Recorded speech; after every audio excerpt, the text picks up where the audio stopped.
আমাদের ব্যাপারে ইসলামের প্রতিপক্ষ শক্তিরা অপপ্রচার চালায়। জামাতে ইসলামী ক্ষমতায় গেলে মহিলাদেরকে ঘর থেকে বের হতে দিবে না, আর যদি দেও আস্তে করে এনে জোর করে একটা বুরকা পরাই দেবে, জোর করে পরানো লাগবে না। যে দেশে ইসলাম কায়েম হবে এদেশের মানুষেরা, মায়েরা আনন্দের সাথে সেদিন তারা ইজ্জতের জন্য তাদের সম্মানের মর্যাদার পোশাক পরিধান করবেন।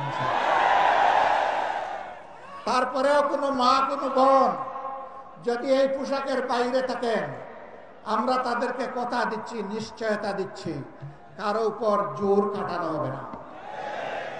কারণ এদেশে শুধু মুসলমানরা বসবাস করে না, অন্যান্য ধর্মের লোকেরাও বসবাস করে। তারা তো আমাদের ধর্ম যেহেতু গ্রহণ করেনি, তাদের জন্য ইসলামের প্রেসক্রাইব করা পর্দাও তাদের জন্য প্রযোজ্য নয়।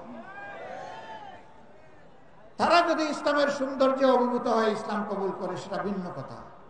তাদেরকে ইসলাম গ্রহণ করতেও কাউকেই বাধ্য করা হবে না।